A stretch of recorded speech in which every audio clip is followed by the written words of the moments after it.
मैं जरूर दूंगा परिचय। मैं इसलिए आपका एक हिस्सा मानता हूं, कई बार आया हूं मैं, आपका जो वार्षिक जो मीटिंग होता है अस्तबल में हो या कुमलुक में हो। 2018 में मैं आया था कुमलुक में, दुख हुआ क्योंकि आपका जो भी जितना भी सभा होता है, मैं अपने साथियों को लेके आता हूं, इनके सभा में 1 लाख से कम नहीं होता जो लोग सभा में आते हैं। लेकिन उस दिन कुमलुक में 40,000 लोग अगर स्टेडियम में थे तो 60,000 लोग स्टेडियम के बाहर थे। इससे मालूम हो गया कि लोग खुश नहीं है, आईपीएफटी से खुश नहीं है। मुझे डर था कल के दिन देव वर्मा जी नहीं रहेंगे तो उनका जिम्मेदारी किसके कंधों पे रहेगा, ये पूरा आईपीएफटी। और देव वर्मा जी भी, एनसी देव वर्मा भी थे वो मीटिंग में, वो खामोश थे, वो खामोश रहते थे वो, लेकिन जब बोलना था तो तगड़ा बोलते थे। आज वो, मैं ये नहीं मानता कि एनसी देव वर्मा हमारे बीच में नहीं है। जब तक आईपीएफटी रहेगा एनसी देव वर्मा हमारे बीच में रहेंगे।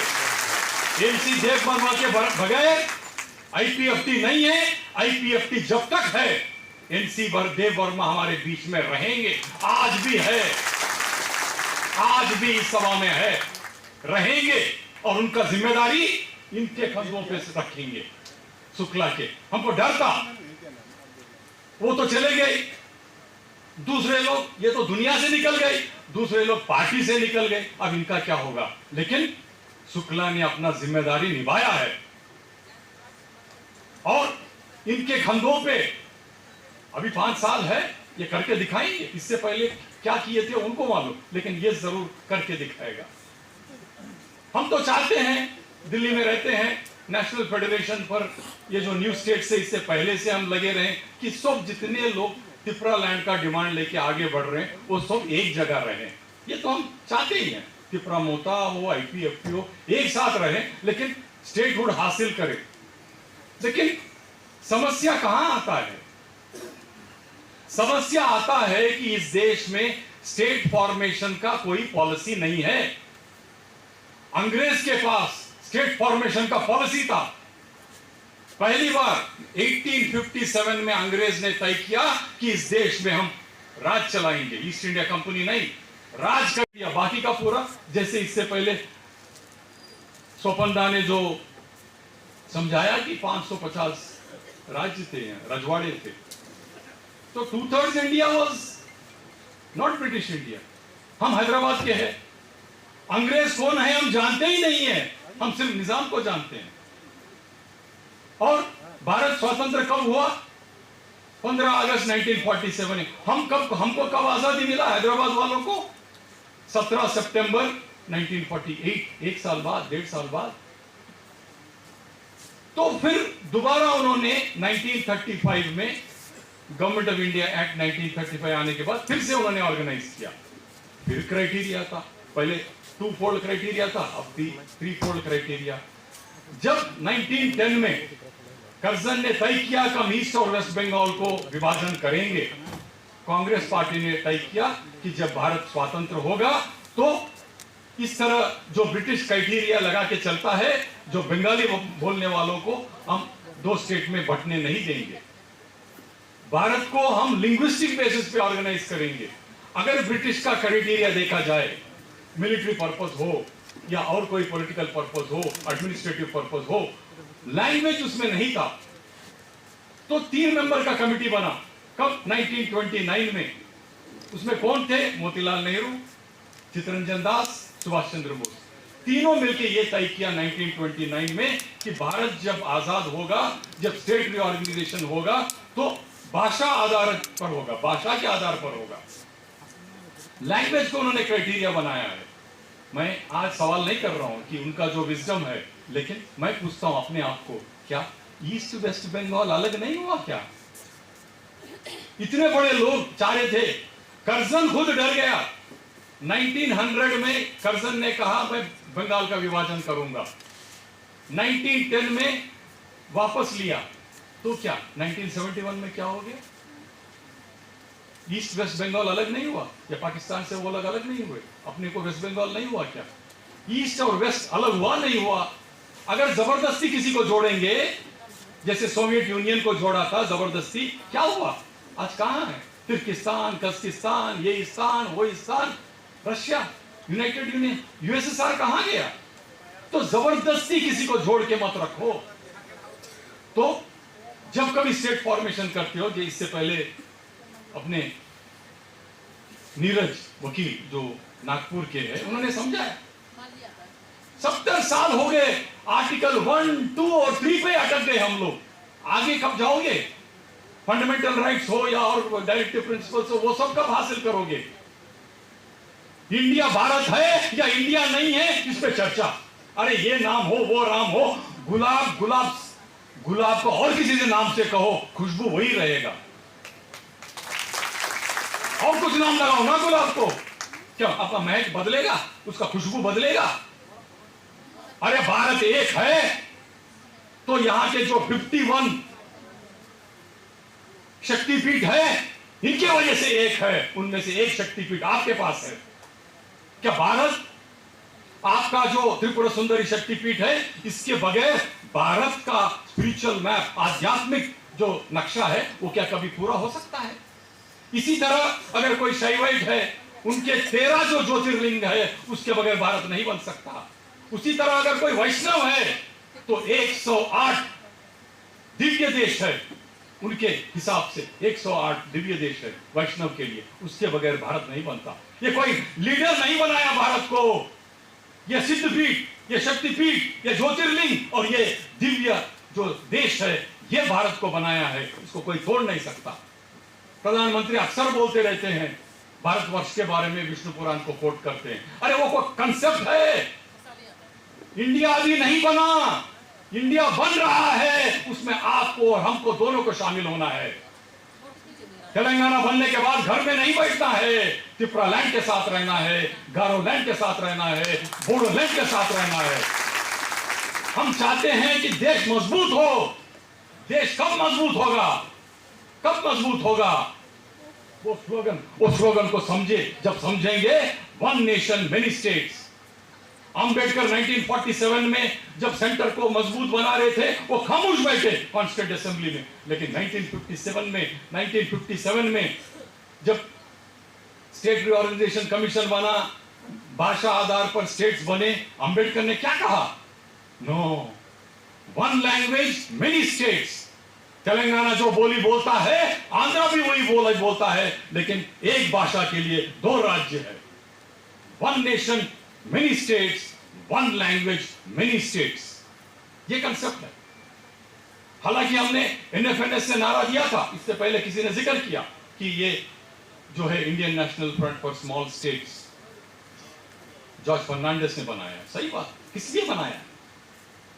किसका इंस्पिरेशन था? जैसे और किसी ने कहा अगर अमेरिका 50 स्टेट हो सकता है, तो इंडिया 50 स्टेट क्यों नहीं हो सकता? अरे ये ऐसे वैसे बात नहीं कर रहे हैं, ये राम मनोहर लोहिया ने कहा था, Why can't India be 100 states का, not 50? लेकिन उसके लिए क्राइटेरिया होना चाहिए। जब 2020 और 21 में जब कोविड आया, 3-4 किताब आए स्मॉल स्टेट्स पे, उसमें बहुत सारे लोग ये लिखा कि इंडिया में कोई भी स्टेट हो 2 करोड़ से ज्यादा आबादी नहीं रहना चाहिए, कोई भी स्टेट में। उत्तर प्रदेश का क्या आबादी है? 12 करोड़। 12 करोड़ का कोई स्टेट होता है? हमने देखा एमएलए एक दूसरे को कार्ड देते हैं, क्योंकि एक दूसरे को नहीं पहचानते, विजिटिंग कार्ड देते हैं, मैं एमएलए हूं। अरे आप भी एमएलए हो, कहां बैठते हो? उसी सभा में बैठता है वो। 450 एमएलए, 250 एमएलसी, रेलवे स्टेशन में रिटायरिंग रूम में मैंने जजेस को कार्ड, एक दूसरे को कार्ड देते हुए देखा हूं। हम बैठे थे, प्लेन 95 तक तो प्लेन ही नहीं होता था, इलाहाबाद हाईकोर्ट जाने के लिए ट्रेन से जाना पड़ता था।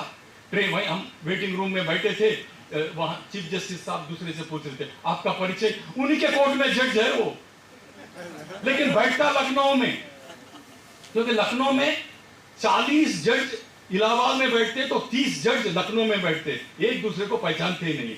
इस तरह का राज करोगे? जैसे हमारे नीरज भाई बोल रहे थे 900 किलोमीटर तेलंगाना आंध्रा को अलग कर दिया, कोई उसमें कोई हमारे अलग होने के बाद क्या प्रॉब्लम से अलग बात है, लेकिन मैं ट्राइबल एरिया की बता रहा हूं। गोदावरी, जिसका जिक्र वाल्मीकि रामायण में भी है, गोदावरी, और वहां पूरा ट्राइबल एरिया है, उसको ले जाके यहां पर कम से कम 60-70 गांव को ले जाके आंध्र में मिला दिया। पहले जिला हेडक्वार्टर जाने के लिए 50 किलोमीटर होता था, आज जिला हेडक्वार्टर जाने के लिए 500 किलोमीटर जाना पड़ता है।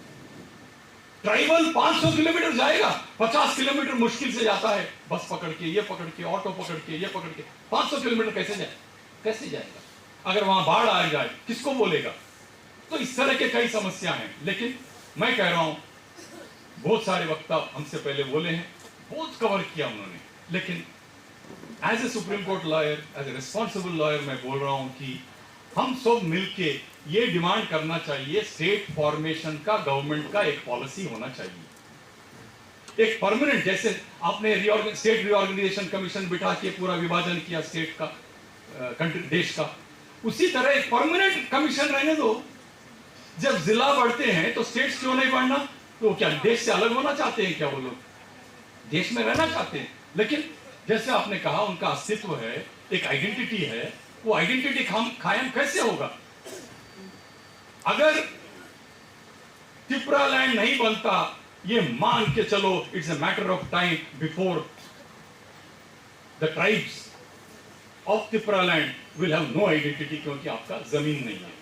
आपका जमीन में भी दूसरे लोग आके बैठेंगे, बाहर से आके बैठेंगे, या देश के अंदर दूसरे इलाकों से आके बैठेंगे, आपका ना अस्तित्व रहेगा ना आइडेंटिटी रहेगा। So it's all politics of identity.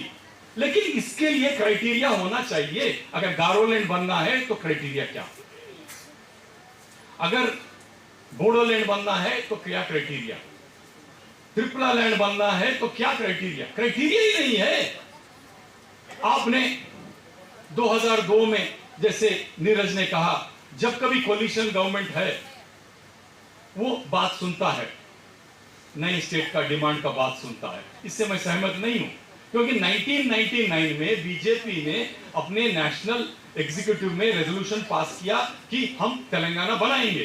कब? 1999 में। लेकिन 2002 में जब छत्तीसगढ़ बन रहा था, झारखंड बन रहा था और उत्तराखंड बन रहा था, तेलंगाना नहीं बना, और क्राइटेरिया भी फिक्स नहीं किया। ओके, तेलंगाना बन गया, किस क्राइटेरिया पे तेलंगाना बना? Again no criteria. ये मामला अभी सुप्रीम कोर्ट में पेंडिंग है, पिछले महीने ये हियरिंग में आया है। मैं चाहूंगा मुनीश तामंग और काबिल सीनियर एडवोकेट हमारे साथ है आने विदर्भ के, ये लोग इस केस में शामिल होके, हम ऑलरेडी है उसमें। तेलंगाना बनने के बाद भी मैं कह रहा हूं कि क्राइटेरिया फिक्स करो। 2002 में 2002 नहीं, 2000 में बना छत्तीसगढ़, 2002 में क्राइटेरिया नहीं फिक्स हुआ। तेलंगाना 2014 में क्राइटेरिया फिक्स नहीं हुआ। हम चाहते हैं कि सुप्रीम कोर्ट, ये मामला पिछले हफ्ते हियरिंग में आया, उन्होंने कहा शायद कश्मीर मैटर में कुछ निकलेगा, तब तक रुक जाओ। हर एक के प्रॉब्लम्स है। किसी और ने कहा लद्दाख बन गया, लद्दाख यूनियन टेरिटरी बना है, लेकिन वहां का प्रॉब्लम्स क्या है मालूम है? आज के दिन जब लद्दाख जम्मू एंड कश्मीर में था, वहां के 4 एमएलए होते थे, 1 मिनिस्टर होता था, 1 एमपी होता था। आज के दिन no MP, no minister, no MLA. किसके पास जाना भाई? गवर्नर के घर में कोई घुस सकता है क्या? लेफ्टिनेंट गवर्नर के घर में कोई घुस सकता है क्या? और 6000 करोड़ का बजट है, कैसा खर्च करेंगे? किस पे खर्च करेंगे? और वो जहां लेफ्टिनेंट गवर्नर है वहां का रीत रिवाज ही नहीं जानता हो लद्दाख का। लद्दाख में बसना, लद्दाख में एक दिन बिताना कोई मजाक की बात है क्या? टूरिस्ट बन के जाओ, एक दिन तो एक्लिमेटाइजेशन में जाएगा आपका, फिर कब समझोगे इसको, पैसे को कैसे खर्च करोगे? इसलिए वहां भी जितने पॉलिटिकल पार्टी है सब आउटडेटेड हो गए। आज के दिन लद्दाख का लीडरशिप एक स्कूल टीचर के हाथ में गया, वांगचुक, पूरा नाम नहीं जानता मैं, पूरा नाम सोनम वांगचुक। अभी वो बर्फ पड़ रहा था और वो धरना पे बैठा, 20,000 लोग उसके साथ बैठे। दिल्ली आया, फिर उसी तरह का बीट, ये सब हो गया। लेकिन मैं 2-3 बात करके छोड़ देता हूं, बिकॉज ऐसे हम बात करते रह सकते हैं। जब त्रिपुरा का इलेक्शन हुआ तो हम इसको काफी नजदीकी से हमने इसको स्टडी किया, क्योंकि पहले जो एक अम्ब्रेला ऑर्गेनाइजेशन था तिपरा करके, वो पॉलिटिकल पार्टी बन गया, तिपरा मोता बना। आईपीएफटी वैसे ही है। हम चाह रहे थे कि अरे दोनों एक जगह होता तो ठीक होता, लेकिन जो भी हो, पॉलिटिक्स अपने हाथ में नहीं होता। एक अम्ब्रेला ऑर्गेनाइजेशन था, उसके बाद में वो पॉलिटिकल ऑर्गेनाइजेशन बना। जैसे सानियाल साहब इससे पहले बोल रहे थे, वहां भी हमने वॉलंटरी ऑर्गेनाइजेशन स्टार्ट किया, फिर वो पॉलिटिकल पार्टी बना। अभी तेलंगाना में भी हमारा प्रॉब्लम वही है। तेलंगाना हमको कोई घर बैठे लाके नहीं दिया, जरूर पार्लियामेंट में बना है, लेकिन जिस दिन एक हमाली एक दिन 300 रुपया कमाता है, एक सुप्रीम कोर्ट का वकील जो एक दिन में 3 लाख कमाता है, जब हम दोनों लोग एक आवाज में काम छोड़ के तेलंगाना के लिए मांग किया, तो तब तेलंगाना बना। एक हमाली को और एक सुप्रीम कोर्ट के वकील को सड़क पे आके एक बनना पड़ा, एक आवाज उठाना पड़ा, तब चल के तेलंगाना बना। दूसरा, पॉलिटिकल स्पेक्ट्रम में जितना है, जब कांग्रेस पार्टी का आदमी, टीआरएस का आदमी, जितने प्रोफेशनल्स है, डॉक्टर, लॉयर, हमाली, सब, और एक नक्सलवादी गद्दर, जब आपसे इससे पहले प्रलय जो अभी गा रहे थे, उनको देखने से मुझे गद्दर याद आया। 1 महीना भी नहीं हुआ, गद्दर गुजर गए, और उनका जो ऑपरेशन किए वो डॉक्टर भी यहीं बैठे हैं। जितना उनको, जिस दिन गद्दर गुजर गए, इस डॉक्टर को जो हजारों ऑपरेशन किए होंगे, मैंने कभी उनके सूरत पर दुख नहीं देखा, क्योंकि उनका प्रोफेशनल काम है। उनका 3 ब्लॉक थे, उन्होंने ऑपरेशन किया, रिकवर हो गया।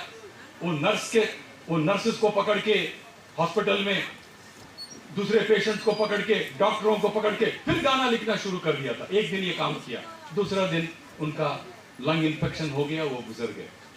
कहने का मतलब यह है, एक नक्सलवाद को मार्क्सिस्ट लेनिनिस्ट पार्टी छोड़ के उनको भी जय तेलंगाना बोलना पड़ा। एक ही भाषा, कांग्रेस के हो, टीआरएस के हो, नक्सलवादी हो, कोई भी प्रोफेशन के हो, जय तेलंगाना, तब चल के तेलंगाना बना। ऐसे ही नहीं बना तेलंगाना। कांग्रेस पार्टी के कारण अलग होंगे, आपको सिर्फ तेलंगाना के 20 सीट पे आपका नजर था, इसलिए आपने तेलंगाना बना दिया। वो 20 नहीं, एक भी सीट नहीं आया। इसी तरह इससे पहले आप YouTube में, मैं इसलिए बोल रहा हूं, मैं आपका हिस्सा इसलिए हूं, आप YouTube में जाके देखो, 2018 में हमने कुमलुग में जो स्पीच दिया, वो आज तक नहीं हटता YouTube से। मैंने उतने देखने वाले हैं।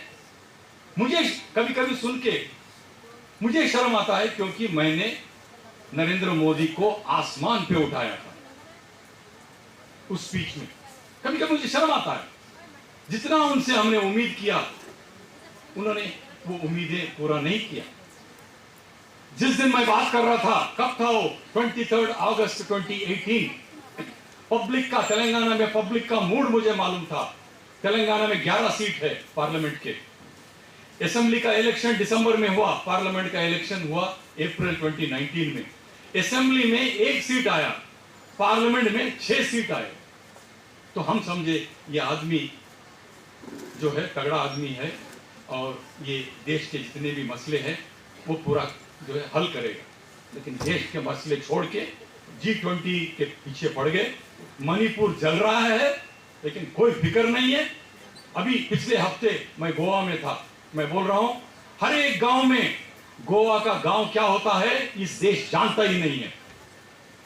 गोवा का गांव, मैं किसी प्रॉपर्टी खरीदने गया, उसका एक भी कागज के लिए मुझे गांव छोड़ना नहीं पड़ा। मैं पूछा, गांव इतना मजबूत कैसे है? उन्होंने कहा, अरे भाई 500 साल से है। गांव को वो लोग कमुदाद कहते हैं। कमुदाद इतना पावरफुल है कि हर एक डॉक्यूमेंट गांव में मिलता है। इससे पहले नीरज ने कहा गढ़चिरौली किधर, मुंबई किधर, लेकिन हम लोग हर एक लेवल पे, गांव के लेवल पे, स्टेट लेवल, जिस लेवल पे हम हैं, हमको आजादी के लिए लड़ना पड़ेगा। ये नव भारत के निर्माण के लिए लड़ना पड़ेगा। नव भारत निर्माण तभी होगा जब नव राज्य होंगे। उसके लिए क्राइटेरिया चाहिए, वो क्राइटेरिया के लिए लड़ेंगे। एक बात कह के मैं छोड़ देता हूं, फॉरेस्ट एक्ट आया, फॉरेस्ट एक्ट आने के बाद सब लोग एप्लीकेशन दे दिया, हमको कस्टमरी राइट है। तो एक गांव है गढ़चिरौली में, गढ़चिरौली है विदर्भ में, लेकिन हमको लक्के है आदिलाबाद जो तेलंगाना का एरिया है। जैसे नीरज ने कहा हमको छत्तीसगढ़ नजदीक है। I am telling you, British India में नागपुर का बेहतर कनेक्टिविटी था, और आज आरएसएस का हेडक्वार्टर है नागपुर। न प्लेन का कनेक्टिविटी न ट्रेन का कनेक्टिविटी। कभी हम काम पे जाते हैं, अगर जबलपुर एयरपोर्ट अगर किसी कारण बंद है तो नागपुर में उतर के 10-11 घंटा ट्रेन इससे जाना पड़ता है, कार से। वहां हाईकोर्ट, मध्य प्रदेश का हाईकोर्ट कहां है, बहुत सारे लोगों को वो भी नहीं मालूम। ये समझते कि भोपाल में है, मध्य प्रदेश का हाईकोर्ट जबलपुर में। और कैसे पहुंचेगा वहां अगर हवाई अड्डा काम नहीं कर रहा तो। आदिलाबाद में कैपिटल, कौन सा जगह कैपिटल होना चाहिए, दो क्राइटेरिया है। अस्पताल के लिए कहां जाते हो और शादी का सामान खरीदने के लिए कहां जाते हो, जहां जाते हो वही आपका कैपिटल है। अगर नागपुर से आपको हैदराबाद नजदीक पड़ता है, वही कैपिटल है आपके लिए, ना बंबई नहीं है। सो इसी तरह मेंडालेखा गांव जो है वो एप्लीकेशन दिया फॉरेस्ट राइट्स एक्ट में, उनको कस्टमरी राइट मिला। क्या राइट मिला? 5000 एकड़ का रिजर्व फॉरेस्ट मिला। पहला साल उन्होंने बंबू बिक्री किया तो 3 करोड़ आया गांव में। वो गांव में है कितने? 70 फैमिली है, 500 उनका आबादी है, दैट इज पॉपुलेशन 500 लोगों का। तो हम गए उस गांव में, और गांव के एंट्रेंस पे क्या लिखा है? मुंबई में हमारा सरकार, नहीं, दिल्ली में हमारा सरकार, मुंबई में हमारा सरकार, मेंडालेखा में हम सरकार। जिस दिन ये हर एक गांव में ये बात निकलेगी कि इस गांव में हम सरकार, जैसे गोवा के हर एक गांव में उनका सरकार है, मेंडालेखा में वो लोग कह रहे हैं कि हम सरकार है उनके गांव में। इस तरह का फीलिंग जब आएगा तभी हम एक नया भारत बना पाएंगे। मजबूत भारत बनना है। मैं जैसे कहा, भारत अभी नहीं बना। हम लोग कहते हैं आर्टिकल 1 में, India is A union of states. India is not A union of states, India is only A union of territories. Union of states बनना है।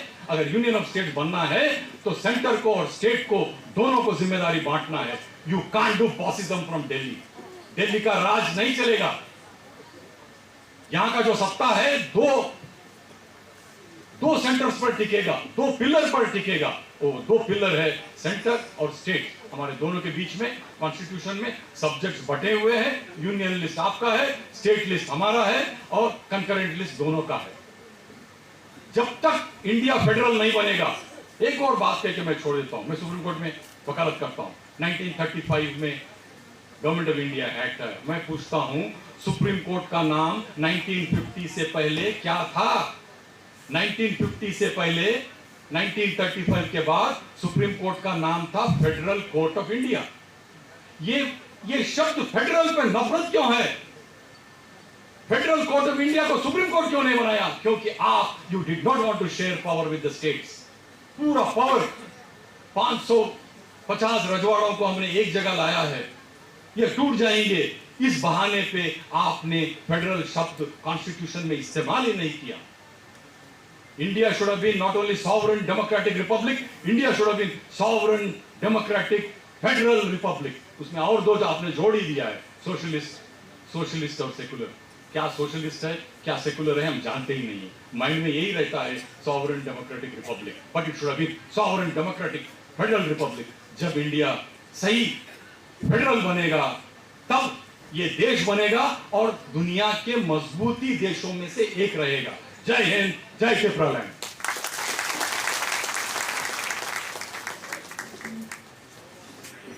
वन थर्ड तेलुगु स्पीकिंग था। ये भाषा आधार पर हमको आंध्रा वालों के साथ मिला दिया, फिर हमारा डिवोर्स भी हो गया। तो अब कर्नाटक में क्या हुआ? इतना मजबूत पार्टी कहां गया? एक ही रिलीजन, एक ही कास्ट, एक ही ऑर्गेनाइजेशन आरएसएस, एक ही पार्टी बीजेपी। आप ये बुरा मत मानना, शुक्ला बीजेपी गवर्नमेंट में है, आपको मालूम हो ना हो, 2009 में मैं भी बीजेपी कैंडिडेट रहा हूं पार्लियामेंट के लिए। तो जितना सेल्फ क्रिटिसिज्म आरएसएस और बीजेपी में होता है, कांग्रेस पार्टी में नहीं होता, पकड़ के साथ कहता हूं। जिस तरह गोविंदाचारी एक ऑर्डिनरी वर्कर से जहां तक पहुंचा, ये कम्युनिस्ट पार्टी में भी नहीं होता। एक ऑर्डिनरी कार्यकर्ता पार्टी का जनरल सेक्रेटरी बन सकता है, लेकिन बीजेपी के कुछ प्लस पॉइंट से माइनस पॉइंट से इसका मतलब नहीं है कि सेल्फ क्रिटिसिज्म नहीं रहेगा। Lingayat religion, Lingayat caste, Lingayat RSS, Lingayat BJP कैसे हारे? 150 एनजीओ एक हो गए, एक 150 ऑर्गेनाइजेशंस, लेफ्ट का हर एक शेड, मुस्लिम ऑर्गेनाइजेशन का हर एक शेड, इलेक्शन से 5-6 महीने पहले 500 परमानेंट वॉलंटियर, और उन्होंने नॉन गवर्नमेंटल सेक्टर क्या कर सकता है, उन्होंने सरकार को हरा के दिखाया। और इसमें राधाकृष्णन है कांग्रेस पार्टी के, पहले वो देवेगौड़ा की पार्टी में थे, फिर अभी कांग्रेस पार्टी में है, लेकिन उनका दिल ऑलवेज एनजीओ सेक्टर के साथ है।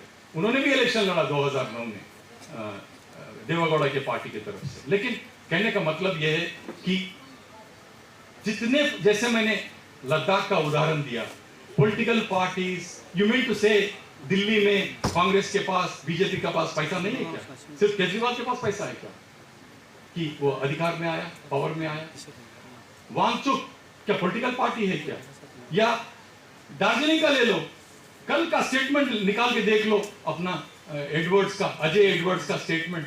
उन्होंने आरटीआई में जो सफलता प्राप्त किया with regard to some detail, Ajay Edward, हमरो पार्टी, अरे हमरो पार्टी कहां से आ गया? 5 साल पहले हमरो पार्टी नहीं था। लेकिन इस देश में जब सिविल सोसाइटी मजबूत होगा